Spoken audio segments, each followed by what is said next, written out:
حضور نے ہمیں اپنی سیرت نور سے ایک پیغام دیا ہے کہ دنیا میں تمہارے مکانات نہیں، تم نے یہاں رہنا ہے مسافروں کی طرح۔ تمہارے لیے نا عالی شان محلات اور تمہاری مرضی کی آسانیاں اور سہولتیں وہ ساری رب نے جنت میں تمہارے لیے تیار کی ہیں۔ وہاں تمہیں من چاہی چیزیں ملیں، یہاں تم نے مسافروں کی طرح کن فی الدنیا کانک غریب و عابر سبیل، مسافر کی طرح راہ گیر کی طرح وقت گزارنا ہے۔ آپ نے کبھی دیکھا ہے کہ بس اسٹاپ پہ جہاں بندے کھڑے ہو کے بس کا انتظار کرتے ہیں، وہاں کبھی کسی بندے نے جگہ خرید لی ہو کہ یہاں اکثر کھڑے ہونا پڑتا ہے تو چلو جگہ تھوڑی خرید لیتے ہیں؟ خریدتا ہے کیوں؟ اسے پتہ ہے کہ بس آئی تو میں نے چلے جانا ہے۔ پلیٹ فارم پہ، ریلوے اسٹیشن پہ کبھی کسی بندے نے جگہ خریدی ہے کہ یار اکثر آنا جانا پڑتا ہے تو چلو تھوڑی خرید لیتے ہیں؟ کبھی خریدی ہے؟ ایئرپورٹ پہ نا میں نے یہ دیکھا ہے کہ آپ اپنا بیگ رکھ کے، ہینڈ کیری سامان رکھ کے آپ کسی کرسی پہ جائیں نا، اور آپ واش روم سے ہو کے یا کسی طبی حاجت سے ہو کے واپس آئیں تو وہاں کو بندہ اور بیٹھ گیا ہو تو بندے جھگڑا نہیں کرتے، چپ کر کے اپنا سامان اٹھاتے ہیں دوسری جگہ پہ۔ کیوں نہیں کرتے؟ ان کو پتہ ہے کہ فلائٹ آئی تو میں نے یہاں رٹا ڈالنے کی ضرورت کیا ہے؟ آپ نبی کریم علیہ السلام کی بات کو سمجھیں۔ حضور نے فرمایا کہ تم نے یہاں مسافر کی طرح رہنا ہے۔ مسافر کو 2 مرلے کے لیے جھگڑے کھڑے کرتے ہیں، وہ کچھ 6 انچ کے لیے رٹے ڈالتے ہیں۔ ان کو تو پتہ ہے کہ حضرت اسرائیل نے آنا ہے اور ہم نے چلے جانا ہے۔ اس لیے حضرت بلال حبشی رضی اللہ تعالیٰ عنہ بڑا عرصہ رہے مدینہ طیبہ، 10 سال رہے، انہوں نے کوئی مکان نہیں بنایا۔ ایک حجرے میں وقت گزر گیا، کو بتائے کہ شادی سے پہلے مولا علی شیر خدا کا مکان کہاں تھا، کو بتائے کوفے میں کتنی جائیدادیں بنائی انہوں نے، کہاں محلات تعمیر کیے ان لوگوں نے۔ ان کو پتہ تھا حضرت عمر پر 80 دینار کا قرضہ تھا۔ انہوں نے پتہ تھا کہ جب حضور آئے تھے نا معراج کی رات تو مجھے بتایا تھا کہ عمر میں تیرا محل دیکھ کے آیا ہوں۔ تو جب حضور دیکھ آئے تھے تو پھر انہوں نے یہاں بنایا۔ یہ نظریاتی بات ہے، اس کو آپ نے سمجھنا ہے۔ ہمارے ہاں یہ ابھی کرونا آیا نا، پینک پھیل گئی، ٹینشن ڈپریشن کے مریض بڑھ گئے۔ آپ نے ناراض نہیں ہونا، زیادہ تر وہ لوگ ٹینشن میں ہیں جو آسانیوں میں جینے والے تھے نا، کیونکہ بندے نے اتنی قیمتی کوٹھی بنائی ہو پھر چھوڑ کے مر جائے، دل نہیں کرتا مرنے کو۔ اتنے پیسے جمع کیے ہوں پھر چھوڑ کے کیسے مرے، دل ہی نہیں کرتا۔ وہ لوگ مسافر تھے جنہوں نے سامان باندھے ہوئے تھے، جب رب کا حکم آئے گا ہم حاضر ہو جائیں گے۔ اب یہ ٹینشن کیوں پھیلی؟ ٹینشن بھی اس لیے پھیلی کہ ہم اسلامی نظریات کو نہیں سمجھتے۔ اور میرے بھائی وہ کسی اور کا عقیدہ ہے کہ مر جائیں گے تو فنا ہو جائیں گے، اور کا عقیدہ ہے۔ اور مجھ سے کوئی سوالات بھی ہوئے اس دوران۔ دیکھو قبر کھڈا بھی ہے، گڑھا بھی ہے، لیکن مجھے اپنی ڈائریکشن کا پتہ ہے، آپ کو بھی اپنی ڈائریکشن کا پتہ ہے۔ ہمیں کسی کی نا ایک آدھ خامی کا پتہ ہوتا ہے، اپنی تو ساری کا پتہ ہوتا ہے۔ لیکن وہ الگ بات ہے کہ اپنی خامیوں سمیت اپنے آپ سے پیار ہوتا ہے، اور کسی کی ایک خامی دیکھ کے بھی اس سے پیار نہیں رہتا۔ عزیز بھائی، ہمارا یہ مسئلہ ہے کہ اگر تو ڈائریکشن ہماری غلط ہے، کام ہم نے دوزخ والے شروع کیوں میں تو قبر کھڈا ہے، دوزخ کے گڑھوں میں سے گھڑا ہے۔ لیکن اگر ڈائریکشن ٹھیک ہے، حلال حرام کی تمیز ہے، آنکھ پر، زبان پر، نفس پر کنٹرول ہے، پھر قبر کھڈا نہیں، نظریہ سمجھو، پھر تو قبر باغ ہے۔ نہیں سمجھے آپ میری بات؟ قبر باغ میں جاتے ہوئے ڈر لگتا ہے، پریشانی ہوتی ہے، دل گھبراتا ہے۔ وہ جی قبر میں آکسیجن کہاں سے آئے گی؟ میں نے کہا جہاں اماں کے پیٹ میں بچہ ہوتا ہے تب کہاں سے آتی ہے؟ چلیں اس سے بھی اور مثال دیتا ہوں۔ کبھی انڈا دیکھا جب اس میں سے بچہ نکلتا ہے؟ چاروں جانب کو جگہ ہوتی ہے آکسیجن کی۔ یہ جو بڑے عقل مند لوگ ہیں یہاں سوال کھڑے کرتے ہیں، ان سے پوچھو کہ بچہ تندرست بھی نکلتا ہے انڈے سے اور سونا بھی نکلتا ہے۔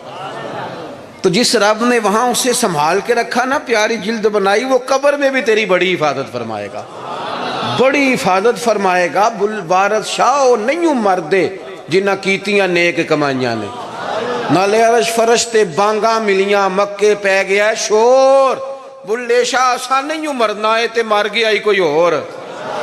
تو کوئی اور، یہ کہ اقبال بھی کہتے ہیں موت کو سمجھے ہیں غافل اختتام زندگی، یہ ہے شام زندگی پھر صبح دوام زندگی۔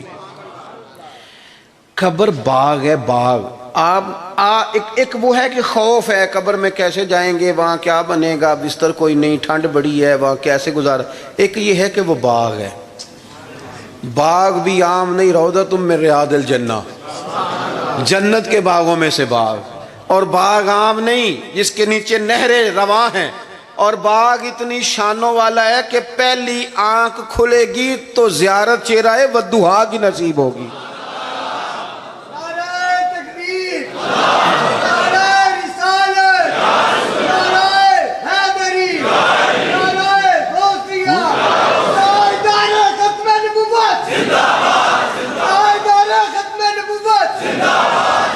ہاں میری بات پر توجہ کر، جب آپ کا یہ نظریہ بن جاتا ہے نا کہ میرے لیے آگے بڑا کچھ ہے۔ جو لوگ یہاں سے گئے تھے نا سعودی عرب محنت مزدوری کرنے، انہوں نے وہاں مکان بنائے۔ میں نے دیکھا ہے کہ جس نے جو گیا تھا نا 35 سال پہلے جو کمبل خریدا تھا، واپس آنے تک وہی کمبل ہے، اور وہاں بیٹھ کے اس کو پتہ ہے نا میرا گھر پاکستان میں ہے، تو یہاں وہ ٹائلیں بھی لگواتا ہے، حالانکہ آ کے سال میں رہنا 15 دن ہے، 20 دن ہے، ٹائلیں بھی لگوا رہا ہے، تیاریاں بھی، کیوں؟ کسین بن گیا میرا اصل گھر۔ یہ حضور ہمیں سوچ دیتے ہیں کہ تمہارا اصل گھر جنت میں ہے۔ اسی پنجابی چ ایک لفظ بول رہے ہیں، تو کدے سوچیا بھی نہیں ہوئے گا، بولتے ہیں نا جی، اس کا معنی کیا ہے؟ کہ تیری سوچ سے، تیرے ادراک سے ماورا بات کر رہا ہوں۔ حضور کیا فرماتے ہیں؟ نبی پاک فرماتے ہیں تمہارے لیے رب نے جنت میں وہ نعمتیں تیار کی ہیں نہ کسی آنکھ نے دیکھی، نہ کسی کان نے سنی، اور فرمایا تمہارے دل پر خیال بھی نہیں گزرا ہوگا کہ اللہ یہ عظمتیں عطا فرمائے گا۔ اس کی طرف رغبت کی۔ یہ تو آپ آئے ہیں جاہل لوگ جو جنت کا مذاق اڑاتے ہیں۔ ہمارے بعض نعت خواں اللہ ماشاءاللہ، بعض ادیب، بعض شاعر، بعض واعظین، وہ کہتے ہیں میں جنت ہوگا دی گل کرنا، اگاں کتے جانا ہے تو؟ یہی سارا کچھ ہے، جنت میں ہی اللہ کا قرب ملے گا، اور یہی رسول اللہ کی زیارت بھی نصیب ہوگی۔ آگے کدھر جانا ہے تو نے؟ کون سی نئی جگہ بنا لی میاں تو نے؟ بات کو سمجھیں۔ اب حضور نے نظریہ دیا، حضرت عمر فاروق رضی اللہ تعالیٰ عنہ سرکار سے ملنے آئے۔ حضور نہ موٹے بان کی چارپائی پہ آرام فرما تھے، ان تے پائی پنڈا چ بھی بیڈ نے، بان دیاں چارپائیاں کتھے رہ گئیاں؟ کی آکھی دسی مونج دی منجی، بولو نا یار، مونج دی تے جیڑی جیز چ ملدی سی او دے بس پاوے رنگین ہوندے سن، انجے یہ اوہو، لیکن کمال تھی نا یار، مکان کچے بندے پکے، محبت گہری، پیار زیادہ۔ حضرت عمر آئے، اللہ کے رسول آرام فرماتے بوٹے بان کی چارپائی پہ۔ حضور حضرت عمر کے لیے اٹھے تو کمر پر نا یہ جو موٹے بان کی چارپائی ہوتی ہے اس کے نشان پڑ جاتے ہیں، اور ہم نے دیکھے اکثر بزرگوں کی کمروں پہ نشان ہوتے، اکثر دیکھے۔ سرکار اٹھے تو کپڑا مبارک ذرا ہٹا تو دیکھا کہ نشان پڑے ہوئے، تو حضرت عمر رو پڑے، دلیر آدمی تھے پر رو پڑے، حضور کی محبت میں روئے۔ عرض کی یا رسول اللہ کیسر و کسرا تو دنیا میں بڑی آسانیوں میں ہیں، اور آپ اللہ کے حبیب ہو کے؟ وہ درد سے رو رہے ہیں، اخلاص سے بات کر، لیکن نبی کریم علیہ السلام ان کی سوچوں کو بدل رہے ہیں، انہیں نظریہ دے رہے ہیں۔ حضور فرمانے لگے عمر تم پسند نہیں کرتے کہ وہ دنیا میں تھوڑی آسانی لیں اور آخرت میں رسوا ہو جائیں، اور یہ پسند نہیں کرتے کہ ہم دنیا میں تھوڑی تکلیف برداشت کریں اور آخرت کی ساری سعادتیں اللہ ہمیں ہی عطا فرما دے؟ اس لیے حضور نے فقر کو پسند کیا، سادی روٹی کو پسند کیا، کچے مکان کو پسند کیا۔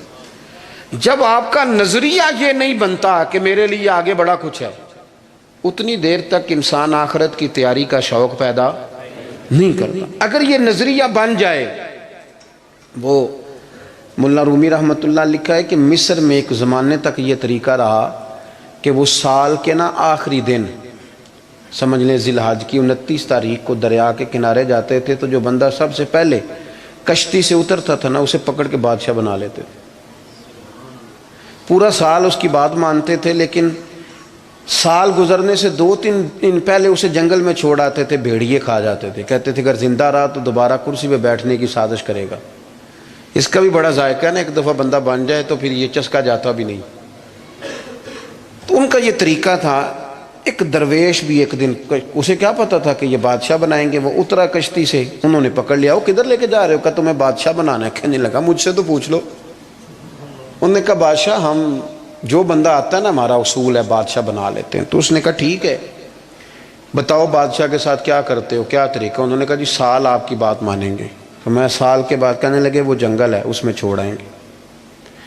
کہنے لگا ایک تو دو وعدے کرو، ایک تو تم جو میں کہوں گا سارا سال مانو گے، اور دوسرا اسی جنگل میں چھوڑو گے، کسی اور میں تو نہیں پھر چھوڑاؤ گے؟ انہوں نے کہا نہیں اسی میں چھوڑیں گے۔ اس نے بیٹھتے ہی پہلا حکم یہ دیا کہ اس جنگل سے ساری جھاڑیاں کاٹ دو۔ دوسرا حکم یہ دیا، اب جھاڑیاں کٹ رہی تھی تو درندے ویسے ہی بھاگ گئے جنگل سے۔ پھر اس نے کہا کہ یہاں ذرا لگا کے نا اچھی طریقے سے حالت، تو ذرا پھول اگاؤ، کھیتیاں اگاؤ۔ وہ پورا سال وہ باغ سنوارتا رہا۔ اب لوگوں نے وعدہ کر لیا تھا وہیں چھوڑ کے آئیں گے۔ سال کا آخر ہوا تو پہلے بادشاہوں کو لے جائیں، وہ بیٹھتے تھے نا کرسیوں پہ تو غافل ہو جاتے تھے اور چکروں میں پڑ جاتے تھے۔ معاذ اللہ کہتے تھے یہ گزارو نا تو پھر آخری دن دیکھا جائے گا۔ معاذ اللہ جو آج ہماری سوچیں بن گئی۔ اب آخری دن جب جنگل میں لے کے جاتے تھے تو تڑپتے تھے، نہ لے کے جاؤ نہ لے کے جاؤ۔ لیکن اس نے چونکہ سارا سال محنت کی تھی نا وہاں جانے کے لیے، اس کو جب لے کے جا رہے تھے تو کہہ رہا تھا اجلونی اجلونی، ذرا جلدی نہیں لے جاتے، ذرا جلدی نہیں لے جاتے۔ عارف رومی فرماتے ہیں کچھ بندے دنیا میں رہتے ہیں، دنیا میں جیتے ہیں، لوگوں کے ساتھ وقت گزارتے ہیں، لیکن موقع ملا ہوتا ہے نا اپنی قبر کو باغ بناتے رہتے ہیں، پھول لگاتے رہتے ہیں۔ اور یار کتنی لمبی راتیں ہیں، جو ان راتوں میں بھی تہجد نہ پڑھے اس نے کب پڑھنی ہے؟ جو ابھی بھی، اور دروازہ صبح کھٹک گیا تو پھر بھی تو اٹھنا ہے کہ نہیں؟ بولو خدا نہ کرے کوئی بیمار ہو گیا تو سحری میں اٹھنا پڑے گا کہ نہیں؟ بہتر نہیں رب کی رضا کے لیے اٹھ جائیں؟ اٹھے نا 5 بجے، آدھا گھنٹہ نفل پڑھیں، پھر فجر ہو جائے گی، پھر اس کے بعد فجر کی فرائض کی تیاری کریں۔ دنیا میں رہ کے جو بندہ اپنی وہاں کے مارتا رہے گا نا بچھو قبر کے، انشاءاللہ جب وہ دنیا سے جائے گا نا تو حضرت باعزید بستامی کی طرح ہنستا مسکراتا ہی دنیا سے جائے گا، پھر ہنستا مسکراتا ہی دنیا سے جائے گا۔ اور اعلیٰ حضرت بریلوی کہتے ہیں ہم تو لحد میں عشق رخ شاہ کا داغ لے کے چلے، اندھیری رات سنی تھی تو چراغ لے کے چلے۔ اپنی اس فکر کا اظہار کریں۔ بات ختم کرتا ہوں۔ ایک خاتون نے آ کے عرض کیا تھا، بخاری شریف میں موجود ہے، یا رسول اللہ میں مرگی کی مریضہ ہوں۔ تو سرکار نے فرمایا کہ کیا چاہتی ہے؟ عرض کی حضور چاہتی ہوں میرے لیے دعا کر دیں، اللہ شفا دے دے۔ حضور سب کے لیے دعائیں کرتے تھے، پر آج پتہ کیا فرمایا؟ فرمایا اگر تو چاہے تو دعا کر دیتا ہوں شفا ہو جائے گی، اور اگر کرے صبر۔ معنی کیا ہے؟ مرگی کے ساتھ ہی گزارا کرے، تو پھر میں دعا کروں گا رب تجھے جنت عطا فرمائے گا۔ اب ذہن بن گیا تھا نا کہ آخرت ٹھیک ہونی چاہیے، نظریہ بن گیا تھا۔ تو وہ خاتون فوراً کہنے لگی یا رسول اللہ آپ دعا کر دیں رب مجھے جنت ہی عطا کرے۔ کیا کہہ رہی ہے بھلا؟ وہ کہہ رہی ہے میں مرگی کے ساتھ ہی گزارا کر لوں گی، تھوڑی سی تو زندگی ہے، جیلوں کی مرگی کے ساتھ ہی۔ سرکار نے دعا کر دی، عرض کرنے لگی یا رسول اللہ صلی اللہ علیہ وسلم جب مرگی ہوتی ہے تو جسم سے کپڑا ہٹ جاتا ہے، عورت ہو تو حیا آتی ہے۔ تو محبوب نے دعا کر دی۔ لوگ کہتے ہیں جتنی مرضی مرگی ہوتی تھی کپڑے جسم پہ قائم رہتے تھے۔ بڑا لمبا وہ خاتون حیات رہیں۔ باہر سے کوئی آتا تھا تو صحابہ پوچھتے تھے جنتی عورت دیکھنی ہے؟ اس بوڑھی کی زیارت کرو، اسے دنیا میں حضور نے جنت کی بشارت عطا فرمائی۔ اپنی زندگی کے اندر 2 باتیں میں نے آج جو حضور نے ہمیں سکھائی ہیں وہ آج اس اجتماع میں آپ کی خدمت میں عرض کی ہیں۔ 2، ایک تو بھروسہ اللہ پہ کرنا ہے، کچھ چیزیں رب پہ چھوڑ کے دیکھیں کرم ہو جائے گا، اور دوسری بات یہ کہ رہیں دنیا میں لیکن تیاری آخرت کی کریں۔ اصل گھر یہ میاں محمد بخش صاحب رحمۃ اللہ علیہ کو ایک بندہ لے گیا ٹانگے پہ بٹھا کے اپنے گھر، بڑی دیر سے کہہ رہا تھا حضور دعوت قبول کر لیں، تو وہ رستے سارے بتاتا گیا، یہ زمین بھی میری ہے، یہ بھی میری ہے، یہ بھی میری ہے، یہ بھی میری ہے، تو بتاتا گیا۔ اللہ والوں پہ دولتوں کا اثر کوئی نہیں ہوتا، تو وہ نہ جب وہ زیادہ ہی اوور ہو گیا، زیادہ ہی کہانیاں سنائیں، وہ بھی خوہ ساڈا تے وہ بھی میل ساڈی ہوتی ہے نا طبیعت، تو میاں صاحب رحمۃ اللہ علیہ کہنے لگے بیلیا بس کر، اے تیر تو پہلا کی دی سی؟ اس نے کہا جی فلانے کی۔ فرمانے لگے تیرے بعد کس کی ہوگی؟ وہ چپ کر گیا تو فرمانے لگے دانش منداں دا کم ناہی دل دنیا تے لانا، اس ووٹی تے لکھ خامد کیتے تو جو کیتا سو کھانا۔ یہ تو بڑے خامد کرتی ہے، آج کوئی مالک تھا اور کل کوئی اور مالک ہوگا۔ ہم تو اصل وارث اس جگہ کے ہیں جو رب رسول جنت میں اپنے فضل سے عطا کریں گے، اس طرف توجہ کریں۔ اللہ آپ کو بہت سی برکتیں دے۔